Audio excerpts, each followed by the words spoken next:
Under the Archipelago is an educational project for sustainable development and a teaching program that involves upper secondary school students going out to sea on a fantastic three-masted sailing ship called a schooner. The schooner represents traditional maritime culture as it has been practiced for hundreds of years here in the South Fyn Archipelago. The central issue is the state of the marine environment in the archipelago. Human activity has essentially destroyed the marine environment below the surface.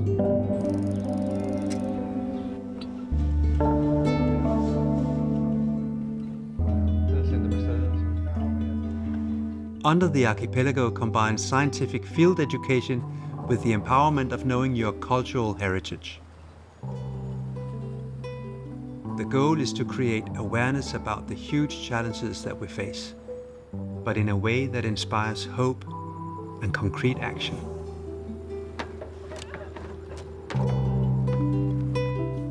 Hvad er iltsvind, for eksempel?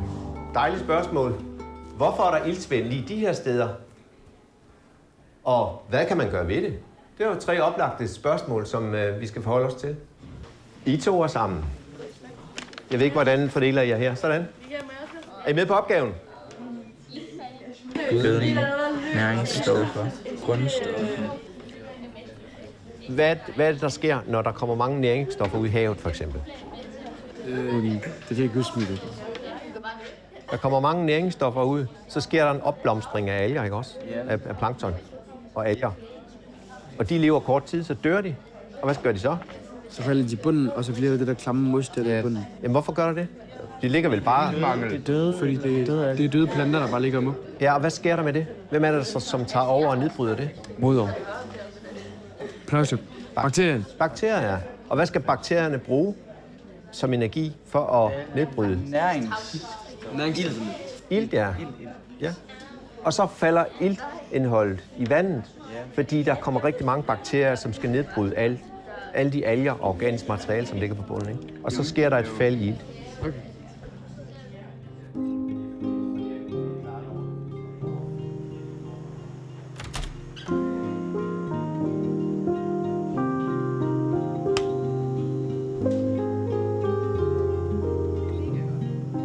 Det at forstå naturen handler ikke kun om at vide, at planter laver fotosyntese, eller at tang skal bruge sten for at vokse.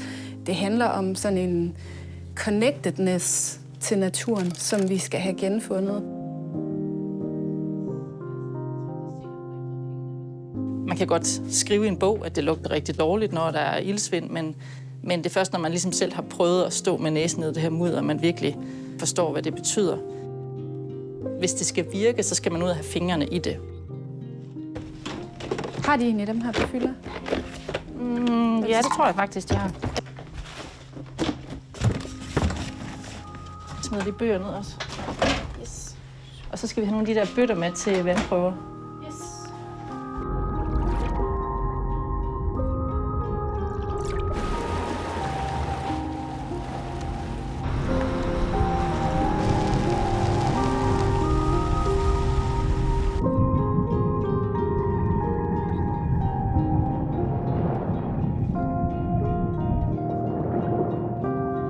Kan alle se? Piger, prøv at komme tættere på. Man må gerne stille sig herop, så alle kan se.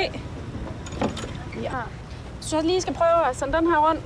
Man lige prøve at mærke den. Mærke, at den sådan er ro på overfladen, og så den, hvis I tør røre på kanten af den, så kan I faktisk mærke der på kanten med benene. Og hvis I vender den om, prøv at vende den om, så kan I prøve at mærke, at den er sådan lidt ru. Jeg synes lige, I skal prøve at komme herhen og røre. Dem af jer, der tør.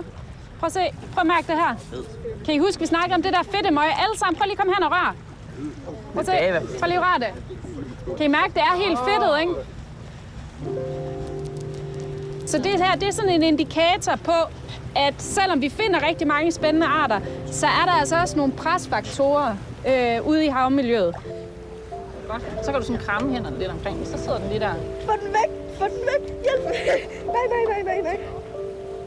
Vi ved, hvad løsningerne er til, at det skal få det bedre. Vi skal lade være med at hælde så mange næringsstoffer i det, og vi skal lade være med at pløje bunden op. Altså, det er godt nok få problematikker i vores samfund i dag, vi kender løsningen på. Mange steder på land mister vi jo arter, og så er de væk for altid, fordi de uddør. Det er faktisk ikke tilfældet i havet. Det er meget, meget få arter i havet, der er uddøde. De er bare i meget, meget lavt antal. Så hvis vi lige pludselig begynder at passe på vores havnatur, så har vi faktisk mulighed for at få det havmiljø, vi havde førhen. Løbet er ikke kørt endnu. Altså, vi har faktisk mulighed for at redde det. Det næste, der skal ske, I kan se, den er ved at blive gjort klar herover. Det er den der krab. Den kommer vi ned på bunden, og når bunden den er blød, så kan vi simpelthen tage sådan en bid op af havbunden.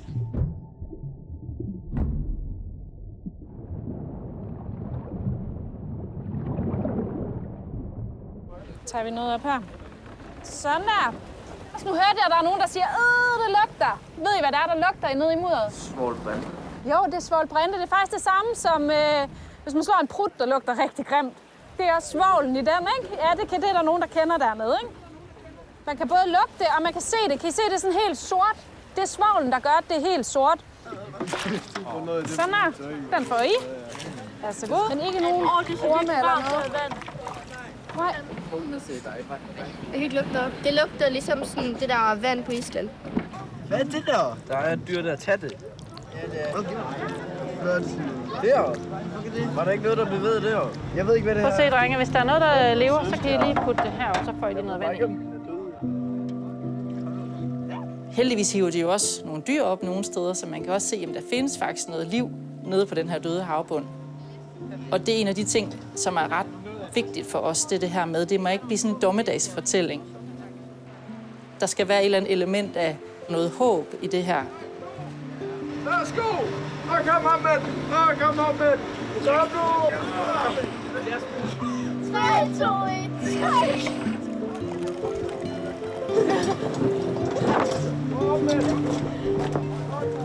Så hvis man ligesom først lærer at få øjnene op for, hvor fantastisk det også er derude, og hvor mange fede organismer, der stadigvæk er, selvom havet er presset, jamen det kan være med til, at man også tager noget ejerskab over for det.